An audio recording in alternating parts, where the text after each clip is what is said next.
પ્રકરણ 1 વનસ્પતિમાં પોષણ. તમે અભ્યાસ કરી ગયા છો કે બધા જ સજીવો માટે ખોરાક જરૂરી છે.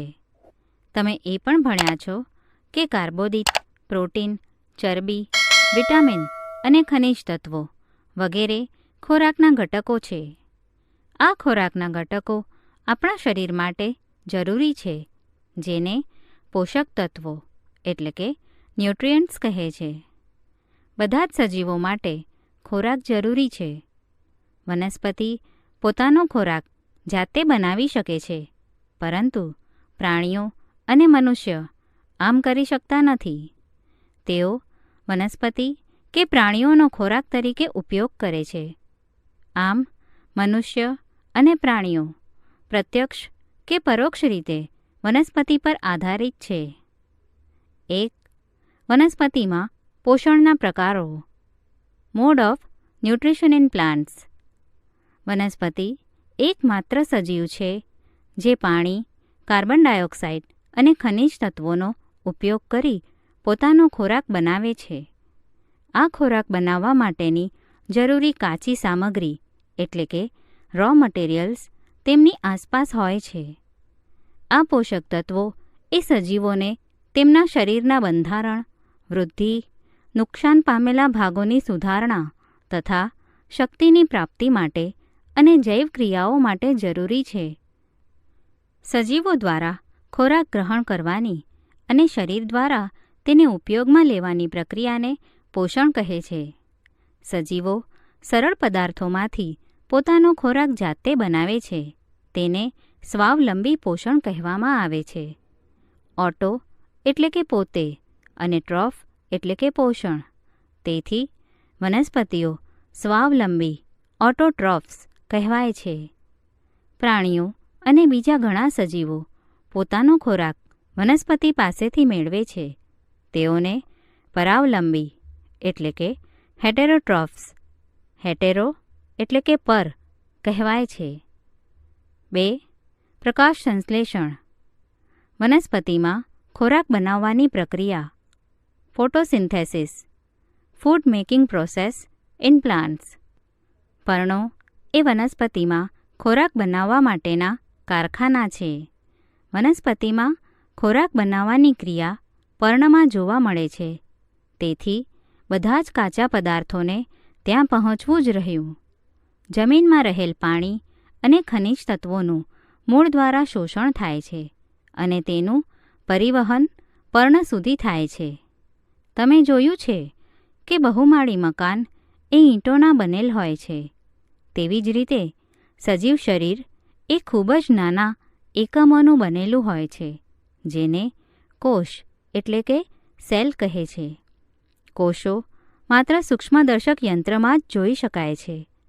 કેટલાક સૂક્ષ્મજીવો માત્ર એક જ કોષના બનેલા હોય છે. કોષ એક પાતળા આવરણથી આવરિત હોય છે, જેને કોષરસ સ્તર એટલે કે સેલ મેમ્બ્રેન કહે છે. દરેક કોષમાં ઘટ્ટ મધ્યમાં ગોઠવાયેલ રચના આવેલી હોય છે, જેને કોષ કેન્દ્ર એટલે કે ન્યુક્લિયસ કહે છે.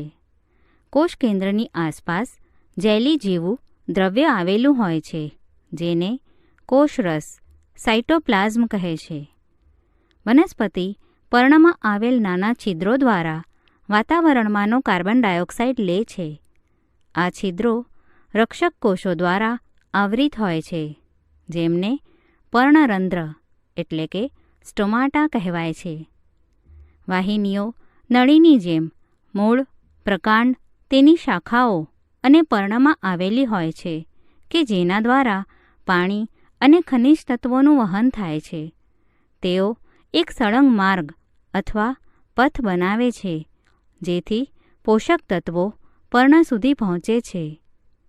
પર્ણોમાં લીલું રંજક દ્રવ્ય આવેલું હોય છે, જેને હરિત દ્રવ્ય એટલે કે ક્લોરોફિલ કહે છે.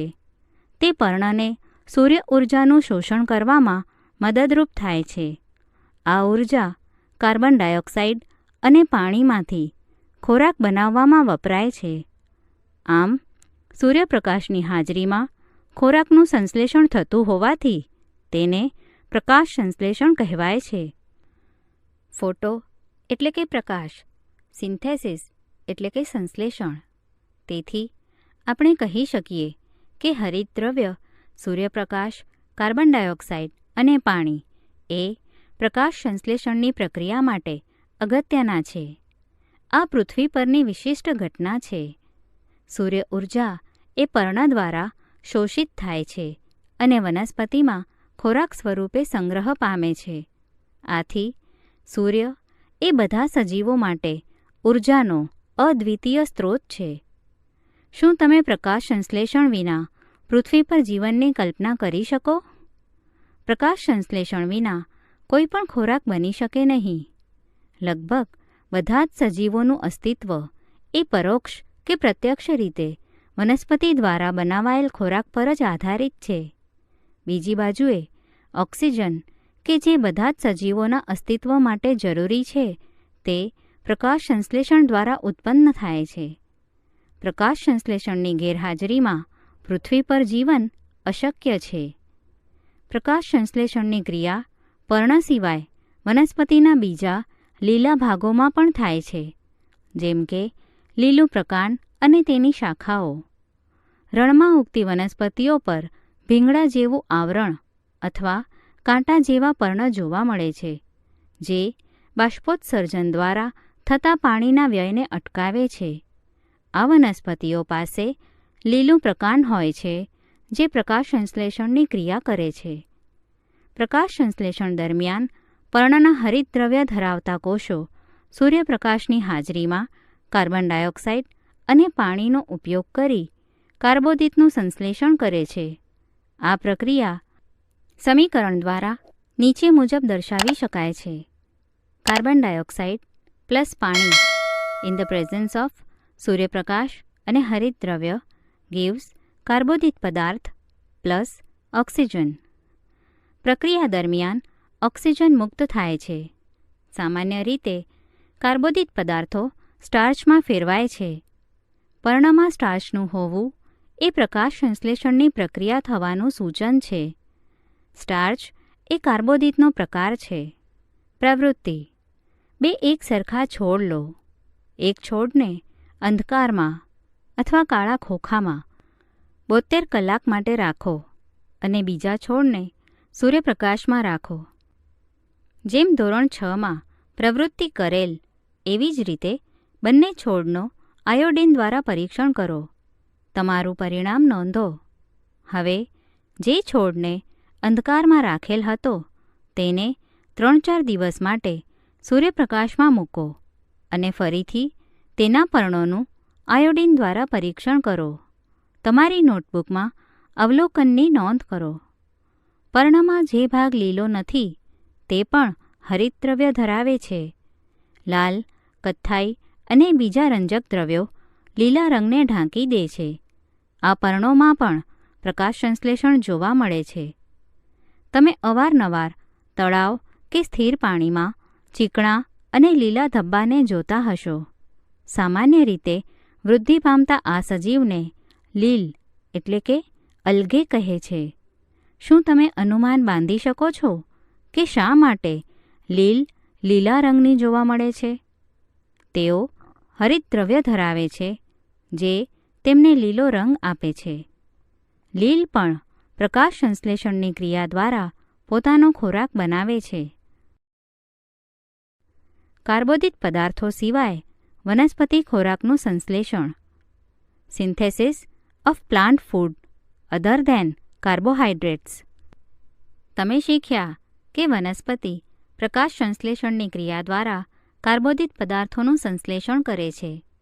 કાર્બોદિત પદાર્થો કાર્બન, હાઇડ્રોજન અને ઓક્સિજનના બનેલા હોય છે, જેનો ઉપયોગ બીજા ઘટકો જેવા કે પ્રોટીન અને ચરબીના સંશ્લેષણ માટે થાય છે. પરંતુ પ્રોટીન એ નાઇટ્રોજનયુક્ત પદાર્થ છે, તો વનસ્પતિને નાઇટ્રોજન ક્યાંથી મળે છે? યાદ કરો, હવામાં પુષ્કળ પ્રમાણમાં નાઇટ્રોજન વાયુ સ્વરૂપે રહેલો છે, પરંતુ વનસ્પતિ નાઇટ્રોજનનું તેના સ્વરૂપમાં શોષણ કરી શકતી નથી. જમીન કેટલાક બેક્ટેરિયા ધરાવે છે જે વાયુરૂપ નાઇટ્રોજનને વાપરી શકાય તેવા સ્વરૂપમાં ફેરવે છે અને જમીનમાં મુક્ત કરે છે. અદ્રાવ્ય સ્વરૂપ નાઇટ્રોજન પાણી સાથે વનસ્પતિ દ્વારા શોષાય છે. તમે એ પણ જોયું હશે કે ખેડૂતો નાઇટ્રોજનથી ભરપૂર ખાતરો જમીનમાં ભેળવે છે. આવી રીતે વનસ્પતિ તેની નાઇટ્રોજન અને અન્ય ઘટકોની જરૂરિયાત પૂરી કરે છે. આમ વનસ્પતિ કાર્બોદિત સિવાયના અન્ય ઘટકો જેવા કે પ્રોટીન અને ચરબીનું સંશ્લેષણ કરી શકે છે. 3. વનસ્પતિમાં પોષણના અન્ય પ્રકારો. Other modes of nutrition in plants. કેટલીક વનસ્પતિઓ એવી પણ છે કે જે હરિતદ્રવ્ય ધરાવતી નથી. તેઓ પોતાનો ખોરાક જાતે બનાવી શકતી નથી. તેઓ કેવી રીતે જીવી શકે છે અને તેઓ ક્યાંથી પોષણ મેળવે છે? તેઓ મનુષ્ય અને અન્ય પ્રાણીઓની જેમ બીજી વનસ્પતિઓ દ્વારા બનાવાયેલ ખોરાક પર નભે છે. તેઓ પરાવલંબી પોષણ ધરાવે છે. શું તમને વનસ્પતિના પ્રકાંડ અને ડાળી પર પીળા રંગની વીંટળાયેલી દોરી જેવી રચના જોવા મળે છે? આ અમરવેલ એટલે કે કસ્ક્યુટા છે. તે હરિતદ્રવ્ય ધરાવતી નથી. તે જે વૃક્ષ પર જોવા મળે છે તે વૃક્ષ દ્વારા બનાવાયેલ ખોરાકનો ઉપયોગ કરી પોષણ મેળવે છે. જે વૃક્ષ પર તે આરોહણ કરે છે તેને યજમાન એટલે કે હોસ્ટ કહેવાય છે. તે પોતાનું પોષણ યજમાન પાસેથી લે છે. તેથી તેને પરોપજીવી પેરેસાઇટ કહે છે. તમે એવી વનસ્પતિઓ વિશે સાંભળ્યું છે કે જે પ્રાણીઓનો ખોરાક તરીકે ઉપયોગ કરતી હોય? એવી થોડીક વનસ્પતિઓ છે કે જે કીટકોનો શિકાર કરીને તેનું પાચન કરી શકે છે. શું તે આશ્ચર્યજનક નથી? આ વનસ્પતિ લીલો કે બીજો રંગ ધરાવે છે. અહીં દર્શાવેલ વનસ્પતિ જુઓ. પર્ણ એ કળશ જેવી રચનામાં ફેરવાઈ જાય છે. પર્ણનો અગ્રભાગ ઢાંકણ જેવી રચના બનાવે છે, જે કળશના મુખનો ભાગ ખોલી કે બંધ કરી શકે છે. કળશની અંદર વાળ જેવી રચના આવેલી હોય છે. કીટક અંદર પ્રવેશે છે ત્યારે ઢાંકણ બંધ થાય છે અને કીટક વાળમાં ફસાઈ જાય છે. કળશ દ્વારા પાચક ઉત્સેચકોના સ્ત્રાવથી કીટકોનું પાચન થાય છે. આવા કીટકોનો આહાર તરીકે ઉપયોગ કરતી વનસ્પતિને કીટાહારી વનસ્પતિ ઇન્સેક્ટિવોરસ પ્લાન્ટ કહેવાય છે. શું તે શક્ય છે કે આવી વનસ્પતિ જે જમીનમાં ઉગે છે તેમાંથી જરૂરી પોષક તત્વો નહીં મેળવતી હોય? 4. મૃતોપજીવીઓ સેપ્રોટ્રોફ્સ. તમે શાક માર્કેટમાં મશરૂમના પેકેટ વેચાતા જોયા હશે. તમે વર્ષા ઋતુમાં સડતા લાકડા ઉપર છત્રી અથવા ડાઘાયુક્ત પોચી રચના પણ જોઈ હશે. ચાલો આપણે શોધીએ કે તેઓ કયા પ્રકારના પોષક તત્વો લે છે અને ક્યાંથી મેળવે છે. બ્રેડનો ટુકડો લો, તેને પાણી દ્વારા ભીનો કરો. તેને હૂંફાડી અને ભેજવાળી જગ્યા પર 2-3 દિવસ જ્યાં સુધી રૂંવાટી જેવા ધબ્બા ના દેખાય ત્યાં સુધી રાખો. આ ધબ્બા સફેદ, લીલા, કથ્થાઈ કે બીજા અન્ય રંગના પણ હોઈ શકે. આ ધબ્બાને સૂક્ષ્મદર્શક યંત્ર અથવા તો બિલોરી કાચમાં નિહાળો. મોટાભાગે તમને બ્રેડના ટુકડા પર રૂ જેવા તાંતણા જોવા મળશે. આ સજીવોને ફૂગ એટલે કે ફંગાઈ કહેવાય છે. તેઓ જુદા પ્રકારે પોષણ મેળવે છે. તેઓ મૃત સડી ગયેલ પદાર્થો પર પાચક રસોનો સ્ત્રાવ કરે છે અને દ્રાવણમાં ફેરવે છે. પછી તેઓ તેમાંથી પોષક તત્વો શોષે છે. આવા પ્રકારનું પોષણ કે જેમાં મૃત અને સડી ગયેલા પદાર્થોના દ્રાવણમાંથી પોષણ મેળવાય તેને મૃતોપજીવી પોષણ સેપ્રોટ્રોફિક ન્યુટ્રિશન કહેવાય છે. જે વનસ્પતિ મૃતોપજીવી પોષણ પદ્ધતિ ધરાવે છે તેને મૃતોપજીવી સેપ્રોટ્રોફ્સ કહે છે. અથાણાં, ચામડા, કપડાં કે બીજી ઘણી વસ્તુઓ કે જે ગરમ કે હૂંફાળી જગ્યાઓ પર લાંબા સમયથી પડી હોય તેની ઉપર ફૂગ ઉગે છે. વર્ષા ઋતુ દરમિયાન તે ઘણી વસ્તુઓ ખરાબ કરે છે. સામાન્ય રીતે ફૂગના બીજાણુઓ હવામાં જોવા મળે છે. જ્યારે તેઓ ભીની અને હૂંફાળી સપાટી પર આવે છે ત્યારે તેઓ અંકુરિત થાય છે અને વૃદ્ધિ પામે છે. કેટલાક સજીવો સાથે જીવે છે તથા વસવાટ અને પોષક તત્વો માટે સહભાગી બને છે. આ પ્રકારના સંબંધને સહજીવન, સહભાગિતા, સિમ્બાયોટિક રિલેશનશિપ કહેવાય છે. દાખલા તરીકે, ફૂગ એ વનસ્પતિના મૂળ પર જોવા મળે છે. વૃક્ષ એ ફૂગને પોષક તત્વો પૂરા પાડે છે. બદલામાં ફૂગ પાસેથી જમીનમાંથી પાણી અને પોષક તત્વો મેળવવા માટે મદદ લે છે. આ પ્રકારનું જોડાણ વૃક્ષ માટે ખૂબ જ જરૂરી છે. લાઇકેન જેવા સજીવોમાં હરિતદ્રવ્ય ધરાવતી લીલ અને ફૂગ સાથે જોવા મળે છે. ફૂગ વસવાટ, પાણી અને ખનિજ તત્વો લીલને આપે છે. તેના બદલામાં લીલ એ પ્રકાશ સંશ્લેષણ દ્વારા બનેલ ખોરાક આપે છે. 5. જમીનમાં પોષક તત્વો ફરી કેવી રીતે આવે છે? How nutrients are replenished in the soil. શું તમે ક્યારેય ખેડૂતને ખેતરમાં છાણિયું ખાતર અથવા રાસાયણિક ખાતર નાખતા જોયા છે?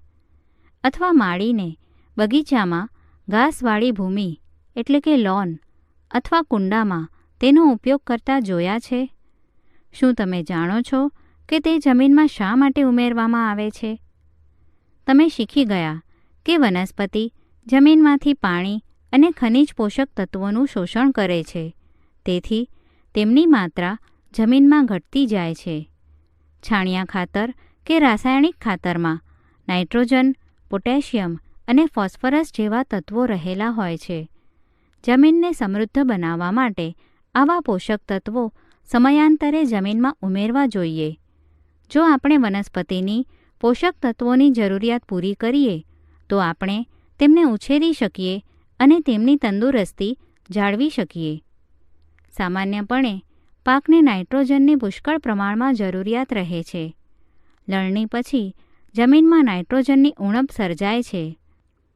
તમે શીખ્યા છો કે વાતાવરણમાં પુષ્કળ માત્રામાં નાઇટ્રોજન હોવા છતાં વનસ્પતિ જેમ કાર્બન ડાયોક્સાઇડનો ઉપયોગ કરી શકે છે તેમ નાઇટ્રોજનનો ઉપયોગ કરી શકતી નથી. તેમને નાઇટ્રોજન દ્રાવ્ય સ્વરૂપમાં જરૂરી છે. રાઇઝોબિયમ જેવા બેક્ટેરિયા વાતાવરણમાંનો નાઇટ્રોજન લઈ શકે છે અને તેને દ્રાવ્ય સ્વરૂપમાં ફેરવી શકે છે. પરંતુ રાઇઝોબિયમ પોતાનો ખોરાક બનાવી શકતા નથી.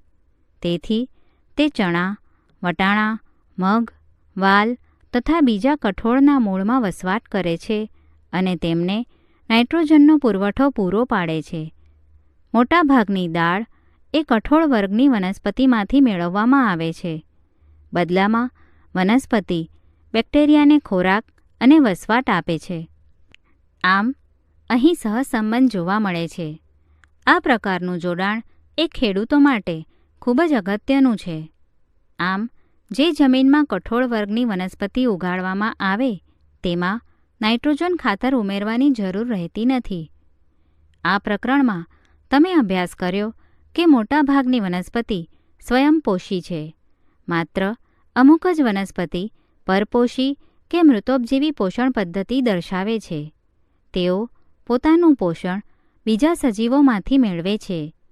બધા જ પ્રાણીઓ પરપોષી શ્રેણીમાં સમાવિષ્ટ છે કારણ કે તેઓ ખોરાક અથવા પોષણ માટે વનસ્પતિ તથા બીજા પ્રાણીઓ પર નિર્ભર હોય છે. શું આપણે કીટાહારીઓને આંશિક પરપોષી પાર્શિયલ હેટેરોટ્રોફ્સ કહી શકીએ?